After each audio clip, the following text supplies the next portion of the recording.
As I stood near the car, I watched Nicholas comfortably settle into the passenger seat beside his mother. My mother-in-law glanced over at me with a smirk that said everything she didn't have to. "Neva, why don't you just walk home?" she joked, her voice dripping with mock concern. "It's only an hour away." Her laughter echoed in the car, though I felt no urge to join. Nicholas, sitting idly with his phone, didn't even glance my way. This dynamic had become too familiar, one I often tried to ignore, but this time was different. My stomach churned with a sinking realization. This was my life now. And I wasn't sure how much longer I could stay silent. When my mother-in-law leaned toward Nicholas and whispered something that made him chuckle, I felt a crack in my resolve, but I pushed it down. How did I get here? I wondered. The silence around me grew heavy, settling in with the late afternoon light as they finally pulled away. As I started walking, my mind replayed the day's events, each memory like a thorn in my side. I thought back to our hurried wedding, where my family's enthusiasm had made everything feel perfect. My brother's words of caution were mere murmurs against the fanfare of the day. "Nicholas seems nice, but be careful. Some things don't always show up right away," he had said, but I'd brushed it off. In those early days, Nicholas was my world. Kind, attentive, always making me laugh. I'd never met his family until right before our wedding, and at the time, they seemed perfectly pleasant. His mother even welcomed me with open arms, saying, "We're thrilled to have you as part of the family." I had no idea then that those words would come to haunt me, but now, in hindsight, I wondered if my mother-in-law had always been masking something, waiting for the right moment to show her true colors. Since the wedding, things had shifted in ways I couldn't have predicted. My mother-in-law's thinly veiled disdain became apparent the first time she invited Nicholas over for dinner without notifying me. Nicholas had promised to come home early, and I'd spent the evening preparing his favorite meal, only for him to call me at the last minute. "Sorry, Neva. Mom made something special tonight, and she really wanted me to come by." His words stung, though he didn't seem to notice.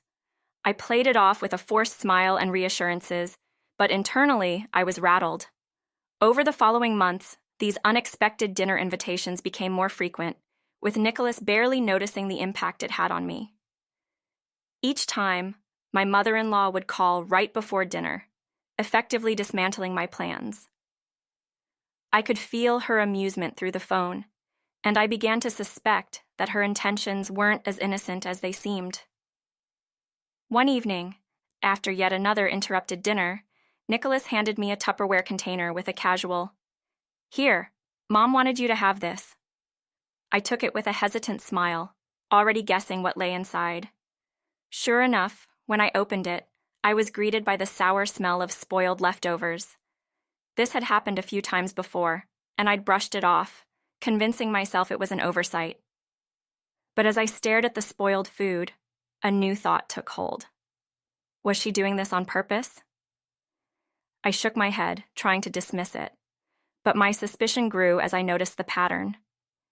Every time Nicholas visited his mother, he returned with some form of gift for me, each one more unpleasant than the last. I considered telling him, but I knew he'd brush it off, attributing it to my imagination. Nicholas was too trusting of his mother, and I was beginning to realize it would take something drastic to make him see what was really going on. As time passed, I felt myself drifting further from Nicholas, his ignorance about his mother's actions driving a wedge between us. I began confiding in my brother, who'd always been my anchor. "Neva, this isn't normal," he'd tell me, worry evident in his voice.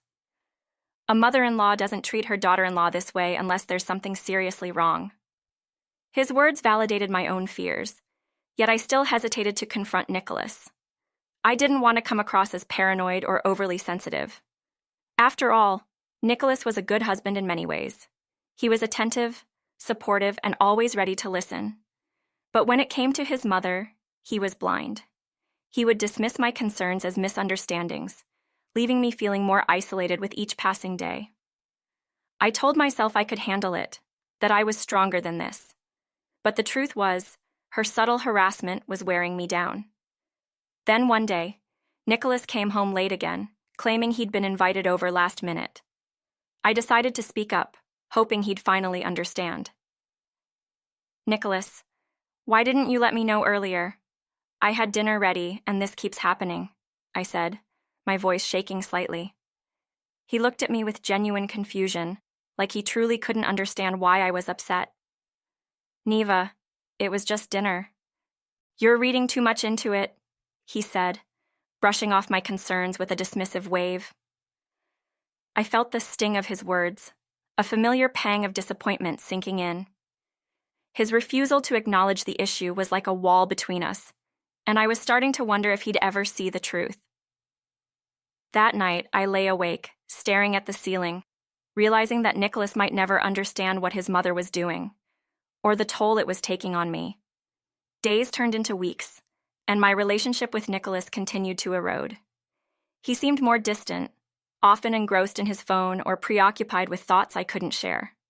My mother-in-law's influence over him was becoming more apparent with each passing day.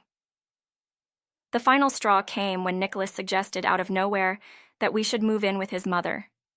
"She's all alone now," he explained, his eyes pleading with me. "It would only be for a little while, just until she gets back on her feet." I felt the ground shift beneath me, disbelief flooding my senses. The idea of living under the same roof as her was unthinkable, and I told him as much. But Nicholas was relentless, his mother's needs taking precedence over everything else, even our marriage. It was clear that he saw nothing wrong with her behavior, and that realization shook me to the core. Faced with the prospect of moving in with my mother-in-law, I reached a breaking point. For the first time, I considered leaving Nicholas. The thought scared me, but it also brought a strange sense of relief. I confided in my brother, who listened with a heavy heart, sensing my inner turmoil. "You don't have to stay in this situation, Neva," he told me gently. "You have options. You're stronger than you think." His words gave me a sense of empowerment I hadn't felt in months. I realized I didn't have to put up with this mistreatment, that I deserved better than a life overshadowed by my mother-in-law's influence. I began to formulate a plan, envisioning a life where I was free from her grasp, a life where I could finally be at peace. But as empowering as the thought was, it also came with a sense of finality that left me reeling. The next day, I had a revelation. I was going to leave. The decision was both terrifying and exhilarating, a mix of fear and anticipation that left me on edge. I didn't tell Nicholas yet, deciding to take things one step at a time. First, I visited a lawyer, seeking advice on how to handle the situation. I wanted to protect myself legally, to ensure I had a solid plan in place. The lawyer was understanding, offering guidance and support as I outlined the complexities of my marriage. As I left his office, I felt a newfound clarity. For the first time, I saw a way out, a path forward that didn't involve my mother-in-law's endless interference. The thought of breaking free from her influence was like a breath of fresh air, and I clung to that hope as I prepared for the next step. When I returned home, I was met with an unexpected sight. Nicholas was sitting on the couch, his face pale and tense. "Neva, we need to talk," he said, his voice barely a whisper. I sat down beside him, unsure of what was coming. He told me that his mother had been diagnosed with a serious illness, and she needed full-time care. "I don't know how to handle this," he admitted, his voice cracking. My heart twisted, a wave of sympathy washing over me. But even as I felt for him, I knew I couldn't let this news derail my plans. I'd already made my decision. "I'm sorry, Nicholas," I said gently.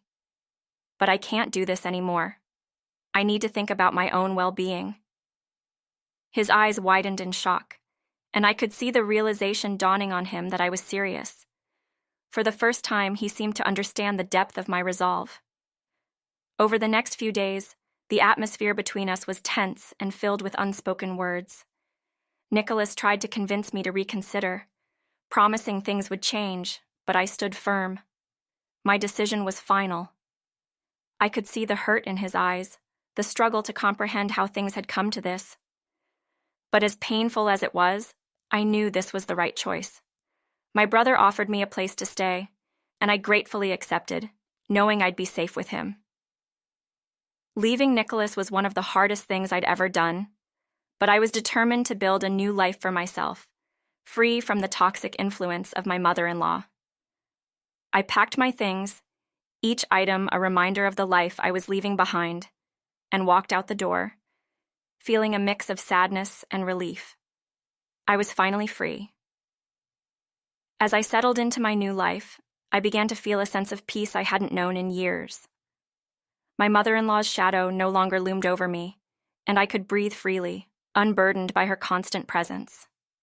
I reconnected with friends, resumed my hobbies, and began to rediscover parts of myself that had been buried under the weight of my marriage.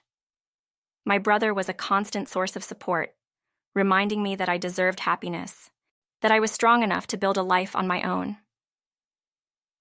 Though memories of Nicholas lingered, I knew I'd made the right decision. In leaving, I had reclaimed my freedom, my identity, and my peace. And as I looked forward to the future, I felt a sense of anticipation, ready to embrace whatever came next with open arms. The darkness had lifted, and for the first time in a long time,